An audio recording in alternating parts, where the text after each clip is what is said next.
Please be seated.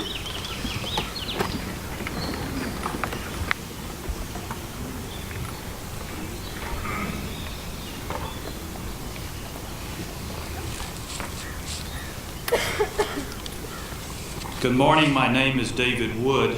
It's both a pleasure and an honor, a most high honor, to extend to you today a warm welcome to these hallowed grounds on the occasion of the inauguration of Wofford's 11th president, Dr. Nayef H. Samhat. We especially welcome the delegates in attendance today, representing more than 70 institutions of higher learning across our land, as noted in your program. On behalf of the entire Wofford family, we want to express our gratitude to you for participating in today's event. Most especially this morning, we extend our sincerest Wofford welcome to Mrs. Nayef H. Samhat, Prima as she is known to all, and to the Samhat's 3 daughters, to our president's father, and to the many other members of the extended Samhat family, along with the many family friends who have traveled here today for the occasion. We welcome many current and former members of our Board of Trustees, and we are honored to have in attendance today Presidents Emeriti Dr. Joe Lassane and Dr. Benjamin Dunlap. Likewise, we welcome the Bishop of the South Carolina Conference of the United Methodist Church, Bishop L. Jonathan Holston, along with Bishop Will Williman and Bishop Jack Metters, both of whom are alumni and current and former members of the Board of Trustees. And to our campus community and beyond, our faculty, our staff, our students, our alumni in attendance, and other friends of Wofford College, we say welcome and thank you for your presence today among us. Today is indeed an historic occasion as we gather for only the 11th time in the 160-year history of Wofford College to inaugurate a new president. Decades ago, at one of those earlier inaugurations, speaking from this same location, Dr. Lewis Wright of the class of 1920, arguably one of the most notable graduates of Wofford College and a worldwide intellectual giant for his era, noted the following, quote, "Colleges have occupied an important place in our society for a very long time. The American college, particularly the liberal arts college of Wofford's type, has a greater responsibility today than it has ever had to provide leadership." Well, I imagine all of us would agree that our tradition of educating for civic leadership is even more vital and more desperately needed today than when Dr. Wright spoke several decades ago. For we live in such a highly complex, globally connected, interdependent, challenging, and hyper-competitive world. Leading our college in the coming decade and beyond is an important charge. It is important for Wofford, important for our state, important for our nation, and indeed important for the world. And it carries with it a very heavy responsibility. Today we celebrate and we thank Dr. Nayef Samhat for answering the call to leadership, a call we're about to witness in just a few moments, a call to serve our beloved Wofford College. After our invocation, our ceremony will follow as printed in your program. And now I welcome to the podium for the invocation the Reverend L. Jonathan Holston, Bishop of the South Carolina Conference of the United Methodist Church. Bishop Holston.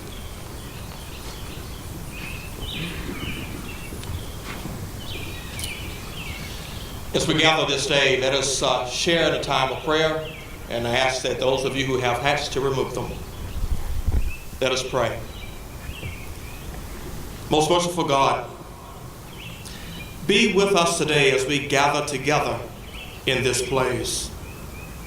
You have brought us a beautiful day, maybe cloudy down here, but above the clouds the sun shines. And so we are grateful for that beauty that you give to us. Your abundant grace and unconditional love is evident all around, and for that we're indeed blessed. Lord, you are with us in this very transition and change of this particular place called Wofford.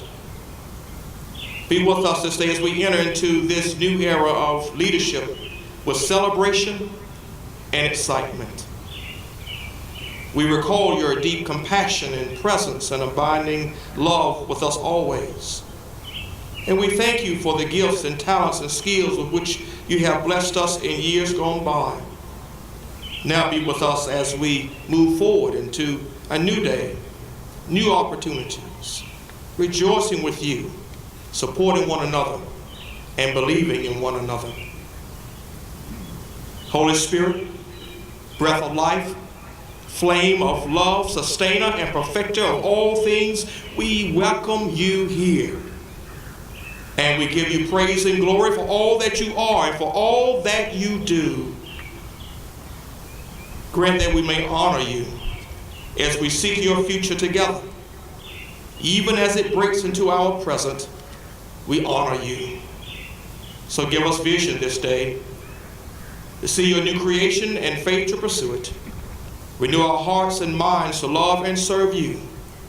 And for this we ask in your holy name. Amen.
A reading from William Whiteman's speech given at the laying of the cornerstone of Wofford College, July 4th, 1851.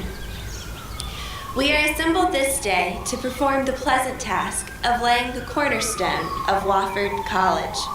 A noble building is to arise on this spot, bearing on its entablatures and emblazoning in its heraldry the name of a citizen of Spartanburg District, whose liberality has made the princely gift to the cause of education. We this day give that name down to posterity. We make this beautiful grove classic ground. For posterity emphatically, we lay this cornerstone. Generations unborn are interested in the transactions of this hour. We summon the future, with its great cloud of witnesses, to join us in the ceremonies of this joyous occasion. It is impossible to conceive of greater benefits to the individual or to society than those embraced in the gift of a liberal education, combining the moral principle with the enlightened and cultivated understanding which is the product of thorough scholarship. Wofford College will be known throughout the United States as a Methodist institution of learning. I make this frank and distinct avowal on behalf of that religious organization, that its leading principles are abhorrent of sectarian bigotry and breathe the true spirit of Catholic liberality, of universal goodwill. In the spirit of these broad and liberal views, we shall open the doors of this institution. We may shout the praises of our glorious Constitution in 4th of July celebrations and sing to our model Republican institutions. Far better would it be to go to work, each one in the appropriate sphere of action, to strengthen the foundations on which these rest, intelligence and moral principle. We must have better schools and more of them. Public opinion must be brought to a higher standard of judgment. Institutions of learning are the nurseries in which these virtues are trained. For the good of posterity, we plant this foundation of this institution. Amid whatever chances or changes may in the eventful future befall our social and political institutions, may this cornerstone support a fabric still flourishing in its early freshness. Thank you.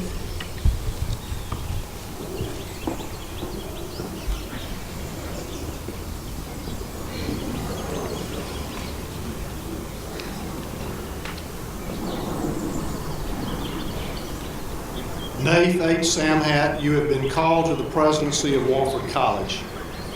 It is fitting that we recognize the significance of your assumption of the duties of the office.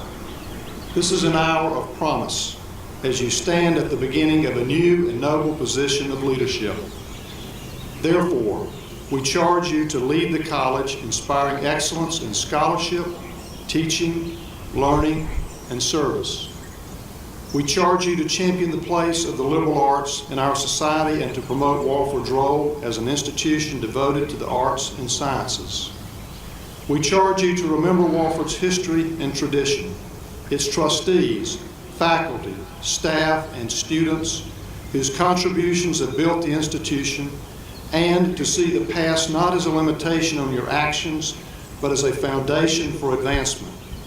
We charge you to move us to engage with each other, with the community, the nation, the world, reminding us that this campus is not an island unto itself, but a vital part of a changing global community.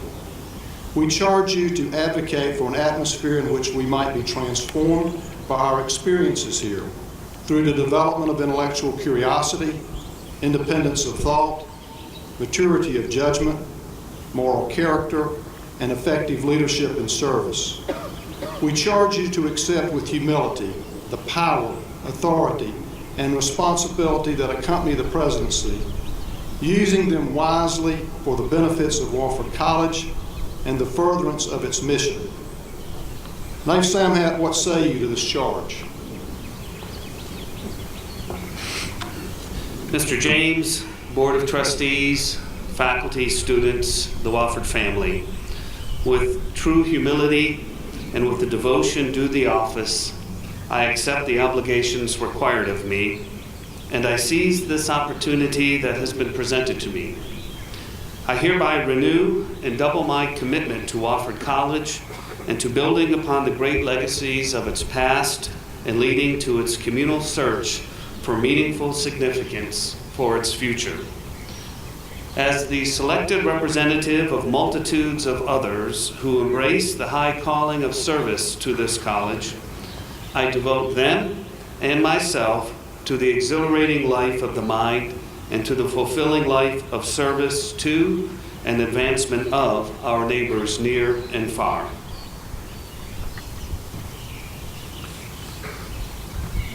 Dr. Samhat, on behalf of the Board of Trustees of Wofford College, I hereby declare you to be officially installed as the 11th President of Wofford College.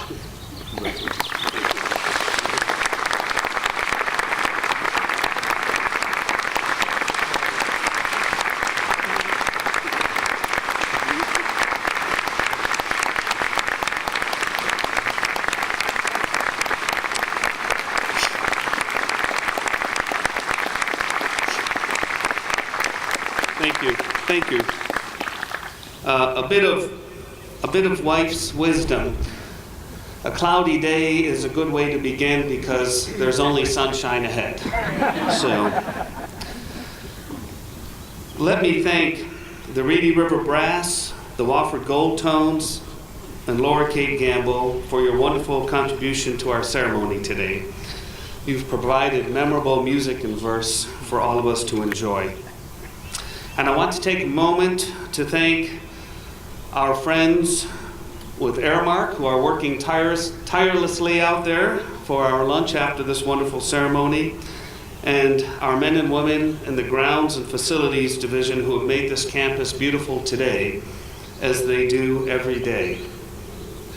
And let me thank all of those colleagues on the Inauguration Committee who organize these events and have done so with great attention, grace, and humor.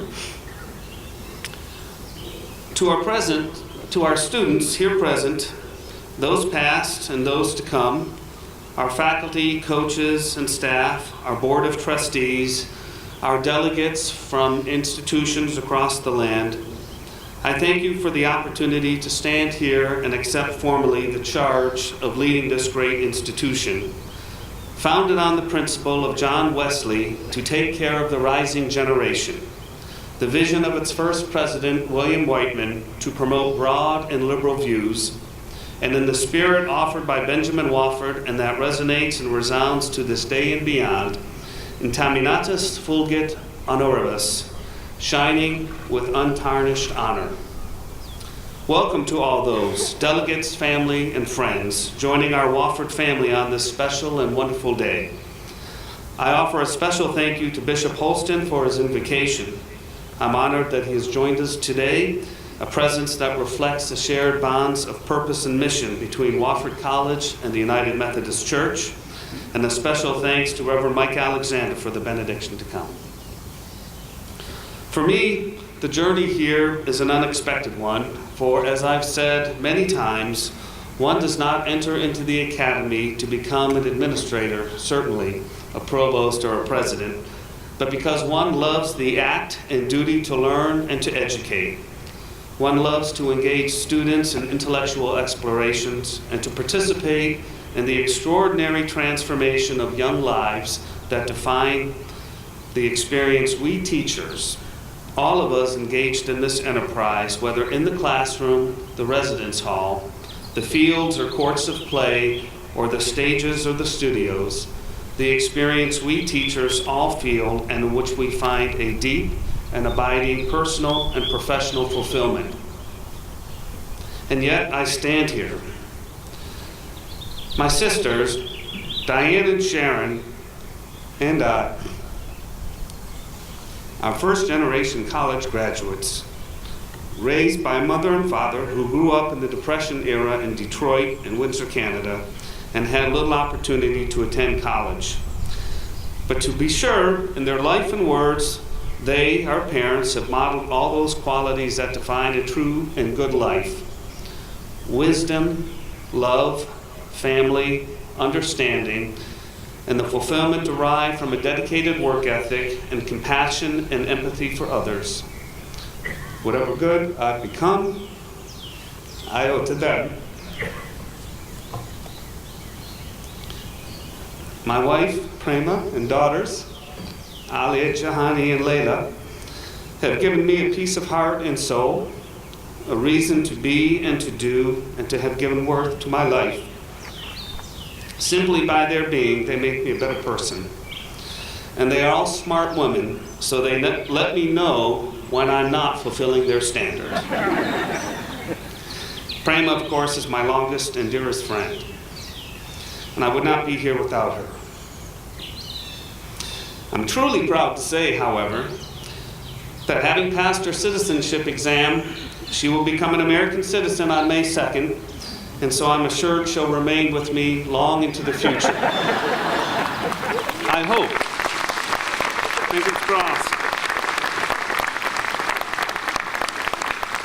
It's always good to check, especially in front of a big crowd.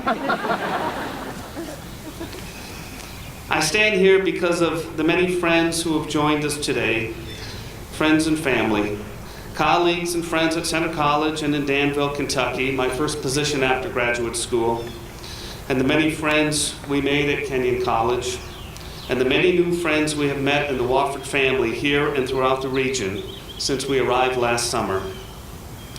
You must know, you need to know that you are our dear friends from long and near ago, with whom we have shared and will share so much of our life. And I stand here because of the support and mentorship of wonderful colleagues in my career. The encouragement and guidance of President John Roush, Dean John Ward, President Liz Kennan Burns, Dean Stephanie Fabridius while I was at Center, President Georgia Nugent, and my friend and colleague David Lynn at Kenyon College. In the course of life, one's path crosses in most unexpected ways with others, individuals whose honest advice, encouragement, and support can have the most profound impact on your imagination of life's possibilities. These people in particular did precisely that, believing in me and offering me the opportunity to imagine a career and professional path that has led me and my family to this day, on this ground, and this stage. And to all of them, I'm forever grateful. And so we officially joined the Wofford family. We know that institutions stand not as buildings, but as stories of the people who have shaped a history and informed the future. And I am proud and humbled to share in the extraordinary and transformative stories of so many before me. I honor the names of those leaders who grace our campus. We stand amidst a landscape of exceptional beauty given by the leadership and vision of Mr. Roger Milliken and so many others too numerous to name, but whose graciousness and generosity have made possible our campus today. I stand in honor and grateful appreciation of my predecessors, Dr. Paul Hardin and his wife Barbara, who are unable to be with us today, and those who have joined us, President Emeritus Joe Lassane and his wife Ruth, and President Emeritus Bernie Dunlap and his wife Ann. Those gentlemen whose leadership, wisdom, and vision I can only hope to emulate and realize in the coming years. Wofford College is today the great institution it has become because of these gentlemen, and my service will always honor their own. And so let me ask them to stand so that we may recognize their legacy and express our appreciation.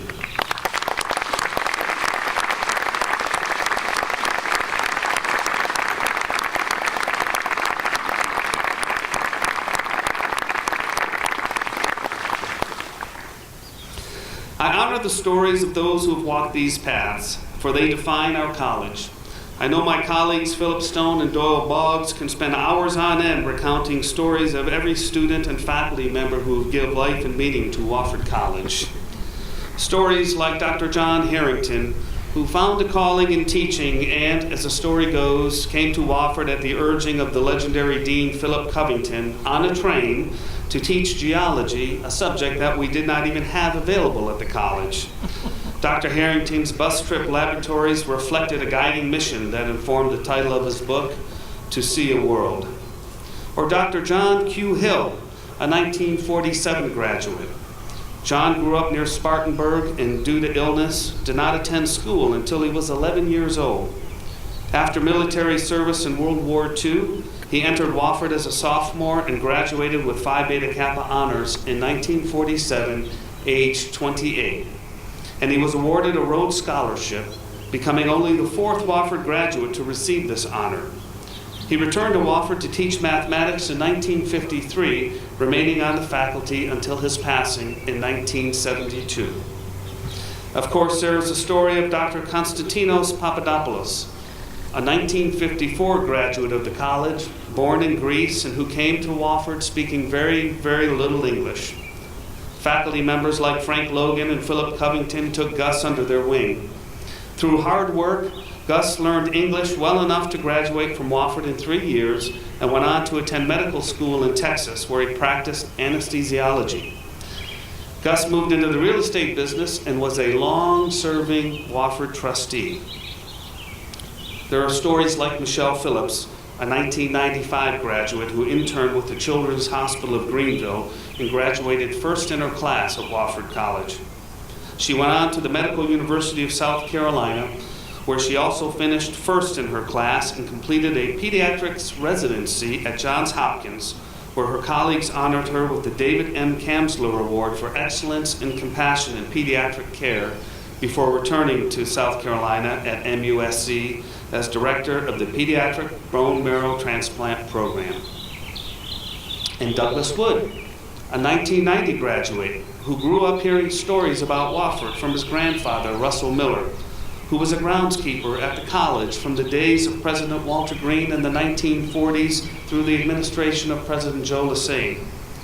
As Dr. Wood noted when he accepted the Young Alumnus of the Year award in 2001, my grandfather was the first teacher of Wofford history.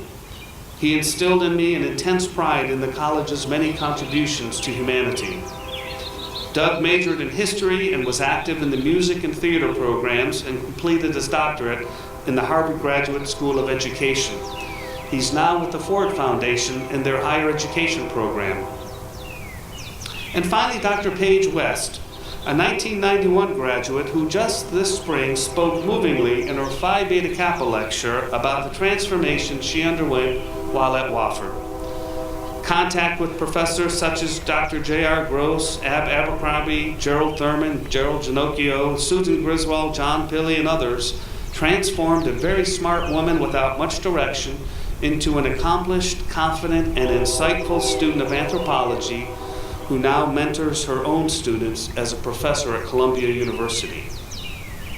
These are just a sample, a sliver, of some of the stories that define the experience and meaning of Wofford College. There are so many more stories of the ways in which Wofford changed the lives of young men and women under the guidance of legendary faculty and coaches and staff. Stories that belong to many of you sitting here today, whether students, alumni or alumnus, faculty, coaches, or staff, many of whom are already legends. But we're here today to look into the future. And I am asked often, what will Wofford be in 10 years? Or what is the value of a liberal arts education? These are sound and sensible questions. Yet in thinking about my remarks today, it occurred to me that perhaps we should consider our notion of the Wofford of the future, or the value of the kind of education we provide, in an alternative frame of reference. About a month or so ago, I was reading an essay in the New York Times. I hear that a lot. I was reading an essay in the New York Times by astrophysicist Louis Dartnell. The title, Civilization Starter Kit, caught my attention. Civilization Starter Kit. He recounts a question once asked by physicist Richard Feynman: if, in some cataclysm, all of scientific knowledge were to be destroyed and only one sentence passed on to the next generation of creatures, what statement would contain the most information in the fewest words?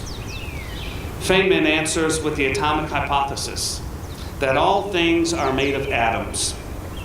Dartnell broadens the question, wondering what factors are needed to support our modern civilization.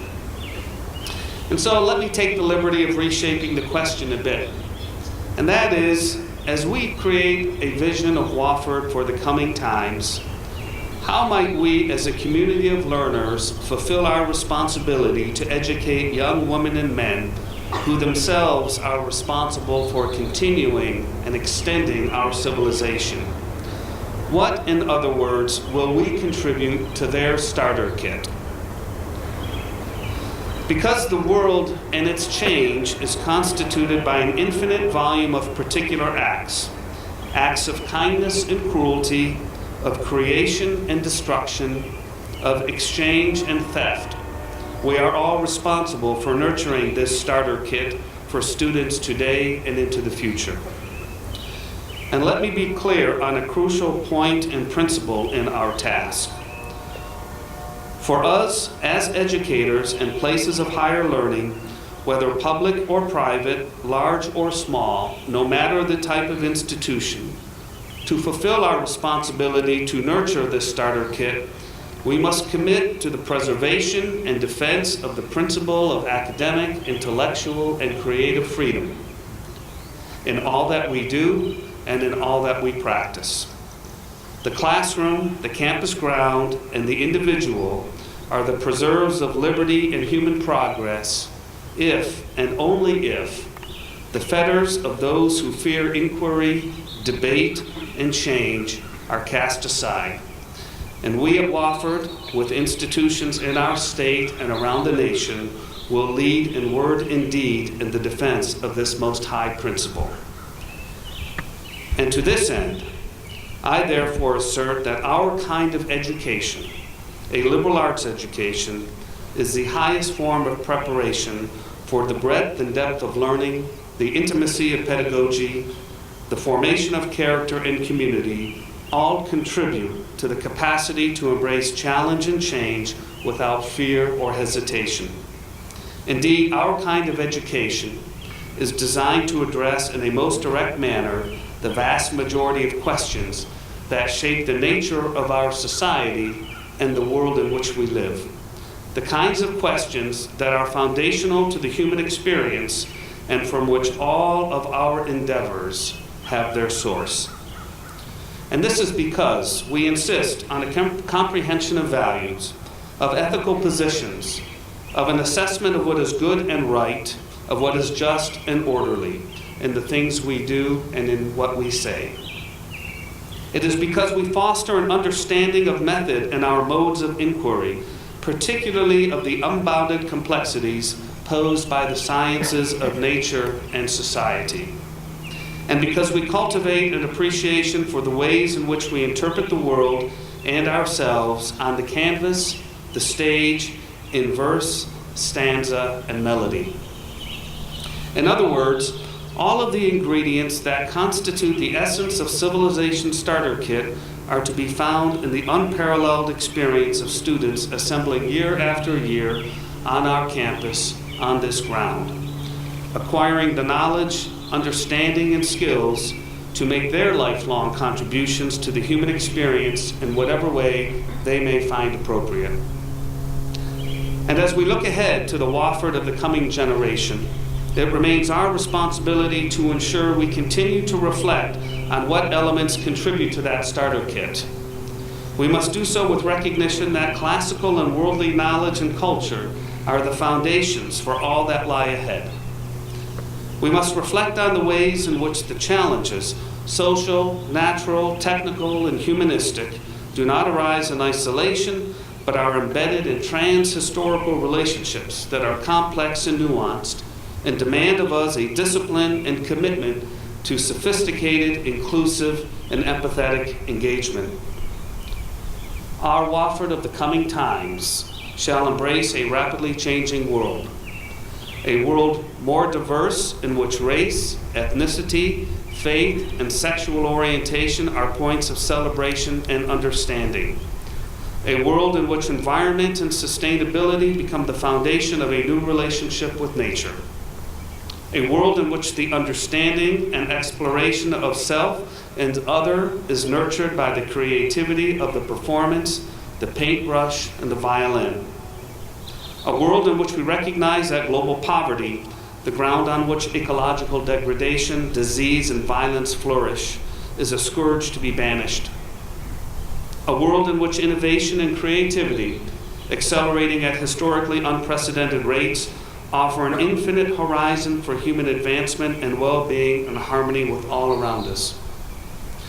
We will embrace these challenges in our design of curricular and co-curricular programs and the ways we build character and citizenship in our students and ourselves and in the lives we live, because we see these challenges not as threats to fear, but as opportunities to make a difference. And in the end, that is what the stories of Wofford College are all about. They are about making a difference in the lives of young people so that they may too make a difference in the world around them. Whether through commerce, law, medicine, teaching, social work, public service, clergy, or parenting and friendship, it is to make a difference. And in so doing, all of us, the Wofford family here today present and those to follow, will remain true to the trust handed down by the generations of this great family that preceded us, and we shall shine with untarnished honor. Thank you very much.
Sing with joy, sing, sing with joy.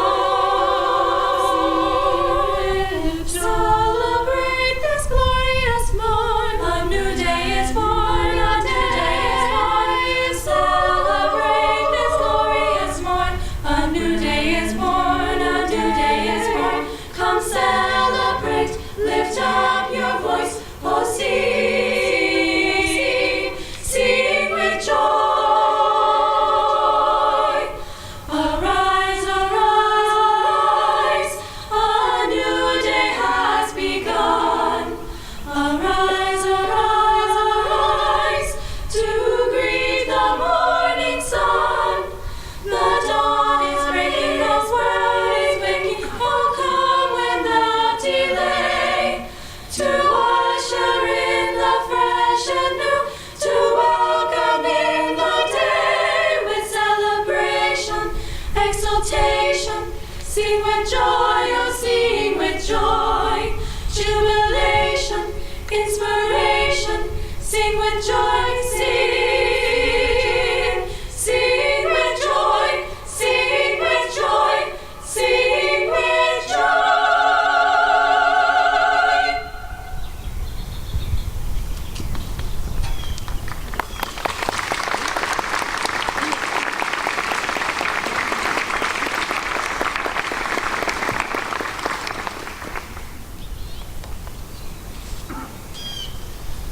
President Samhat, on behalf of the faculty and staff and the entire assembled community, we offer to you our heartfelt congratulations.